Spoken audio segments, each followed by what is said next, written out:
So, um, imagine you are studying centuries of air nomad archives. You're Yeah. pouring through all these old scrolls, tracking the lineages of the masters. And for generations, you have this one absolute, unmistakable marker of mastery.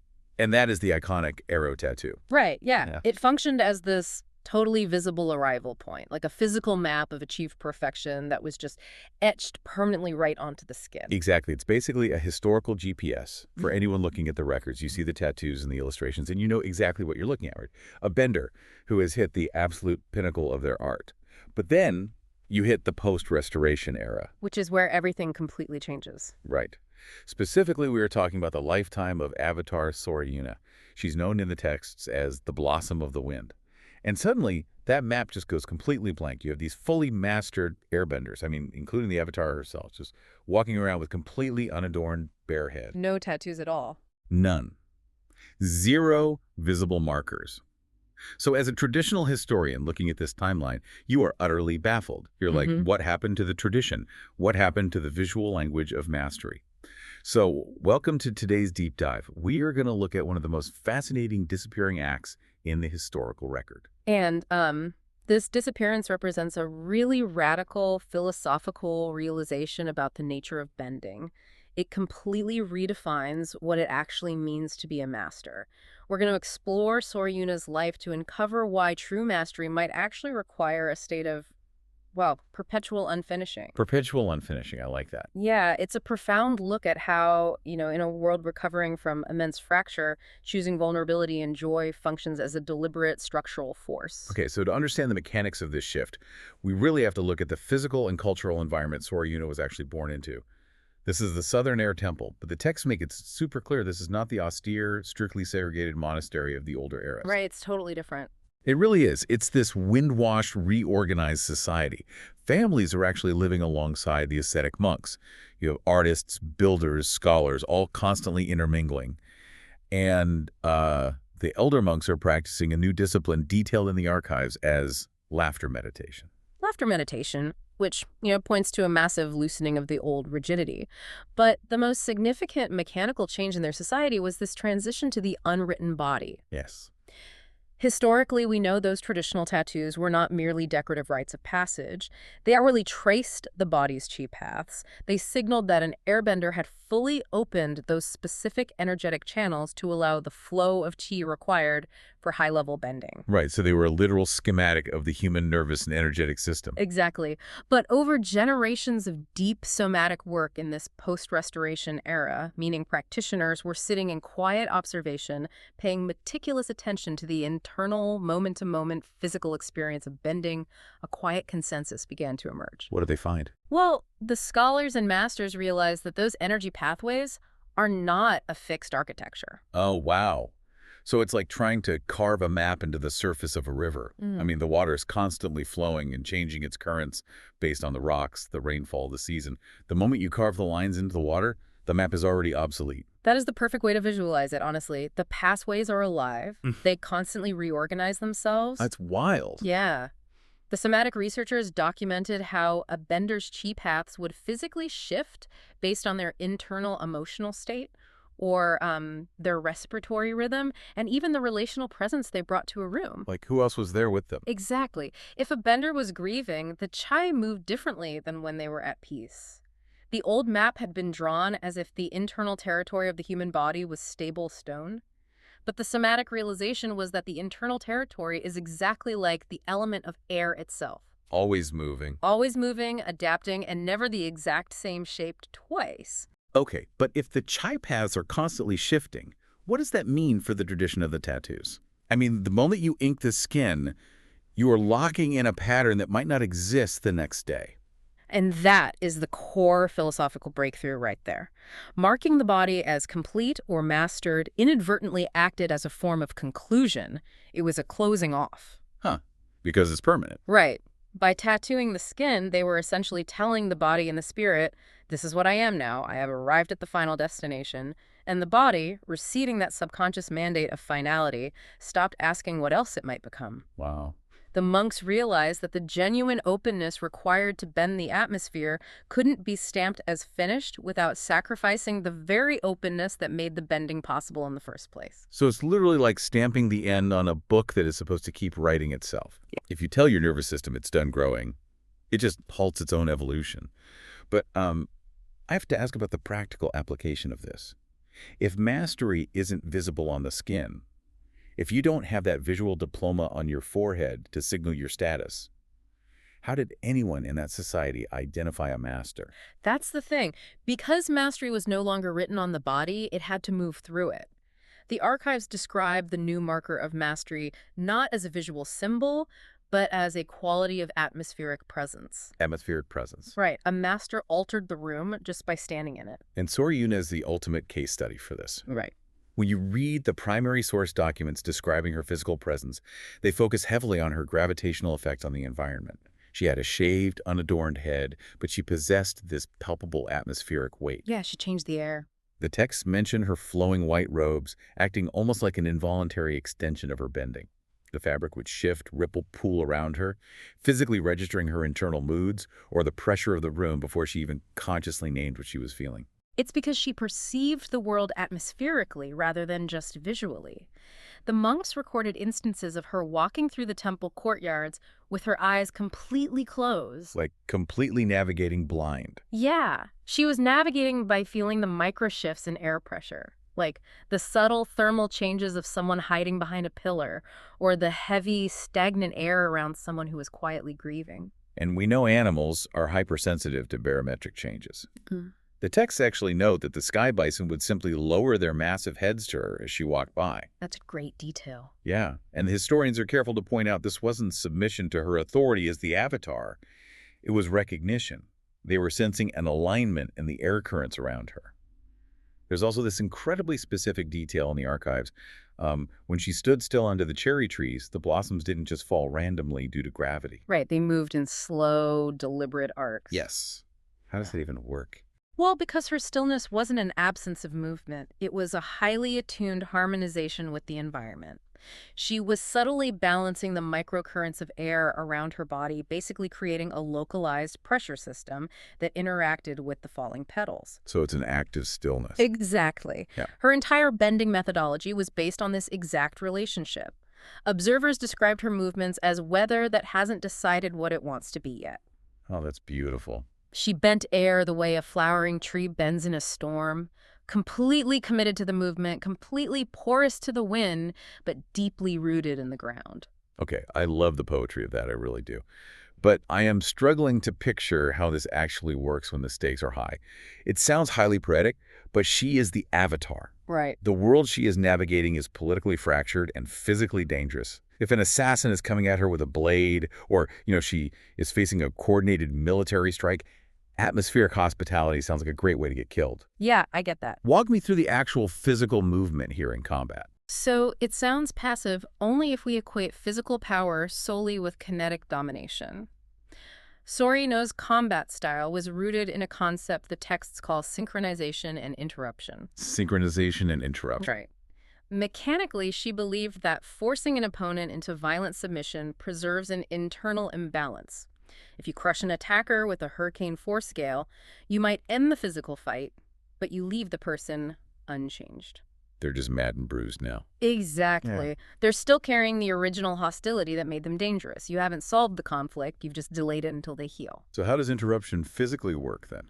Well, instead of meeting a fire blast or a physical strike with an opposing wall of air, she altered the localized atmosphere to remove the viability of the attack entirely. What do you mean by viability? Okay, so if an aggressor charged her, she would drop the barometric pressure in the room, making the air suddenly thin and heavy. That physically induces lethargy and confusion in the human nervous system. Yeah, she would create subtle vacuums around a strike, literally pulling the physical momentum out of a punch so that it felt like the attacker was swinging through deep water. That is wild. She is changing the literal physics of the room to exhaust the anger. Precisely. She exhausted hostility by refusing to give it the oxygen or the friction it needed to survive. She shifted the atmosphere until the aggressor's anger lost its physical and emotional footing. Wow. It's described as making the hostility feel entirely out of place, like trying to scream in a room where the acoustics suddenly swallow all the sound. That is a brilliant mechanical application of bending. But, if her entire methodology is about letting energy dissipate instead of controlling it through force, that has to be a nightmare for the actual governing bodies of this era. Oh, absolutely. I mean, you cannot run a centralized state or manage a recovering global economy through atmospheric hospitality. Institutions require predictability. They require control. Yeah, and she was the opposite of that. Right. To an institution, an avatar who is entirely emotionally porous, who cries openly in council meetings, who apologizes when she's presented with new information, and who literally giggles during thunderstorms. That is a massive systemic vulnerability. And this tension leads directly into the political landscape of her era, specifically the rise of the silence movement. And to understand the historical texts impartially, we really have to recognize that the silence movement had a highly structured, pragmatic logic. This was a faction born out of the trauma of past global conflicts. Yeah, we should definitely steelman their position here. Let's look at it from their side. From the perspective of the silence movement, unchecked human emotion is the root cause of every war in history. Pride, anger, fear, unchecked ambition. These are the volatile elements that burn cities to the ground. Exactly. To the silence movement, emotional suppression wasn't an act of cruelty. It was the ultimate spiritual and civic discipline. It was a noble sacrifice for public safety. They viewed spontaneity as a threat. They viewed it as a civilizational risk, yeah? They believed the Avatar, as the most powerful entity on the planet, should act as an impartial, contained oracle, like a neutral arbiter. So it's totally transactional. Right.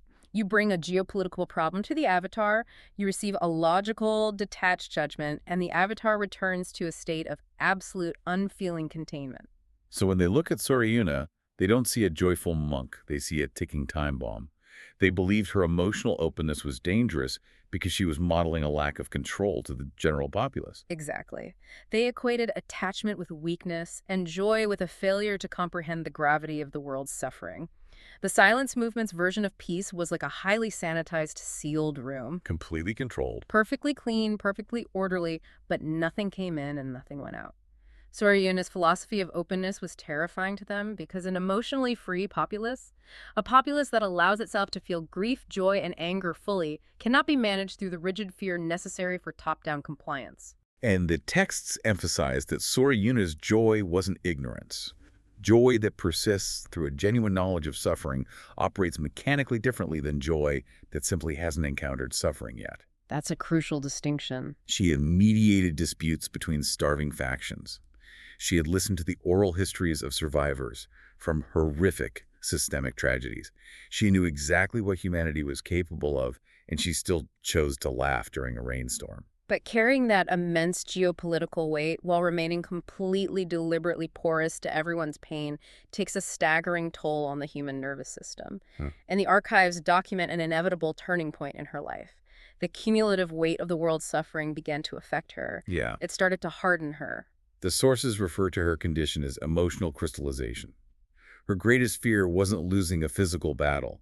It was outlasting her own softness. Yeah, the texts describe how she had watched other well-meaning leaders slowly turn into stone monuments of themselves, not out of malice, but out of sheer psychological exhaustion. The tragedies just kept arriving day after day until they had to build internal armor just to survive the council meetings.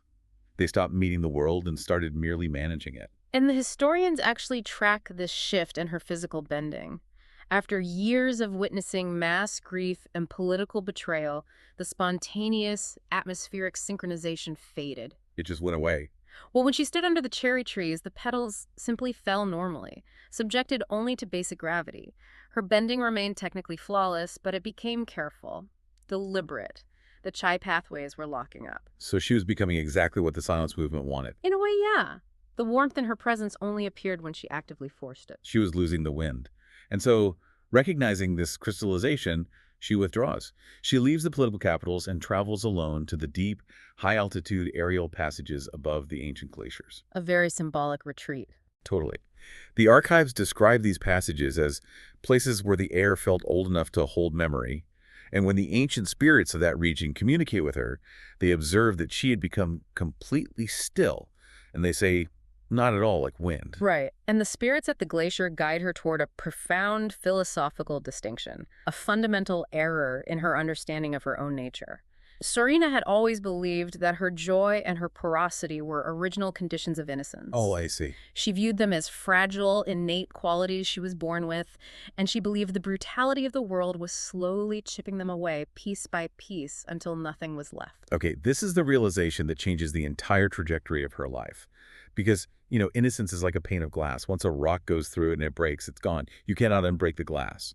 But the spirits reveal that what she possessed wasn't innocence at all. Openness is not a fragile object you hold. Openness is a muscle. It is an active, mechanical choice. Right. It's not something you passively lose. It's a muscle you have to deliberately choose to flex every single morning, even when the world is volatile and doesn't deserve your vulnerability. She hadn't lost her joy because it was stolen from her. She had simply set it down because her arms were too full of heavier things, and over time, she forgot she had the agency to pick it back up. That is so profound. The realization that openness is a daily, deliberate practice completely restructured her chi pathways. It allowed her to return to the world. She could choose to be soft again, right in the middle of grief, as a defiant statement against what the world was trying to make her into. And she returns to a crisis of unprecedented scale. The silence movement has essentially taken control of a major capital city, and their methods have engineered a catastrophic atmospheric collapse. Yeah, this part is intense. Let's look at the mechanics of this because it is fascinating. The texts describe their infrastructure of suppression. They had literally built their cities and their routines to block out the natural wind currents, attempting to control the climate just as they controlled emotion. Talk about trying to control the uncontrollable. Seriously. They disrupted the barometric equilibrium to such an extreme degree that the sky itself became stagnant and sick. The air pressure dropped dangerously low. The archives describe the atmosphere over the city as feeling like a breath that had been held in the lungs for way too long, turning toxic. And it is into this suffocating engineered stagnation that Sorayuna arrives, and she triggers the avatar state. Okay, but the historical accounts emphasize that this manifestation was entirely different from the traditional terrifying displays of raw kinetic power we usually associate with the avatar state. Yeah, it wasn't a destructive event at all. Right, because we all know the standard protocol when an avatar goes into that state. It's the accumulated power of thousands of past lives, and the natural human instinct is to run, take cover, and make yourself as small as possible to survive the sheer destructive force. But Sorayuna completely flips the script. The sensory details in the scrolls are incredibly vivid. There is no destructive gale. Instead, massive rotating clouds begin to form, but they are slow, luminous, and deeply calming. Wow. The atmospheric pressure normalizes instantly. Floating debris from the city's infrastructure gathers harmoniously in the air currents rather than smashing into buildings. Millions of cherry blossoms lift from the orchards and form these massive, slow-moving cyclones of pink and white.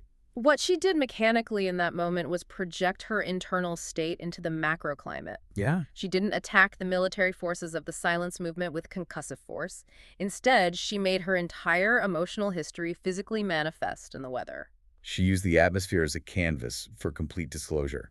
She projected the deep grief of the post-restoration era, her own physical exhaustion, the loneliness of her crystallization, and her active, chosen hope into the barometric pressure of the city. She allowed the sky to tell the unvarnished truth about what it felt like to be her.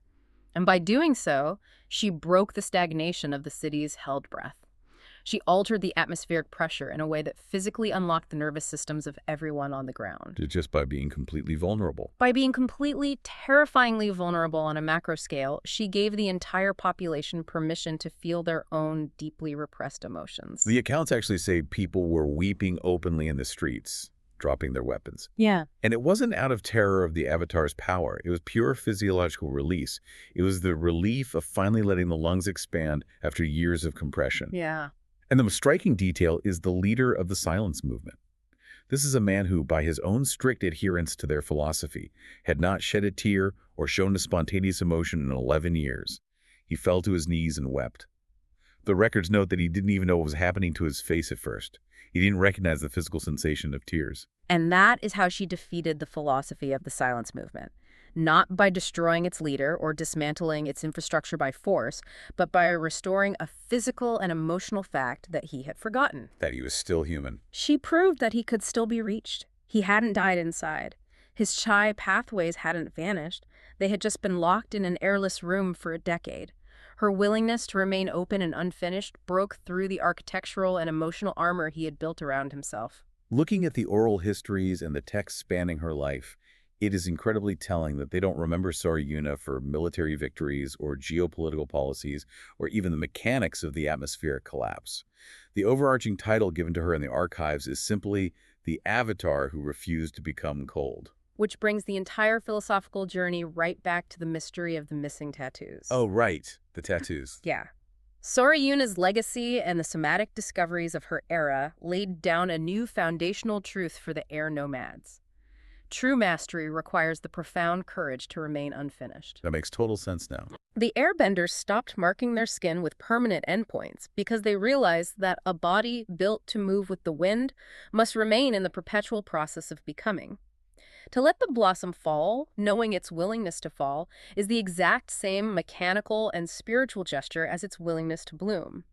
Acceptance isn't a final destination you reach. It is a dynamic state you have to actively live in. It is a massive paradigm shift, moving from a culture that views mastery as a static endpoint you could diagram on your skin, to a culture that views mastery as the daily, deliberate practice of staying open to the elements. It really is. And it leaves us with something highly relevant to consider about how we move through our own environments.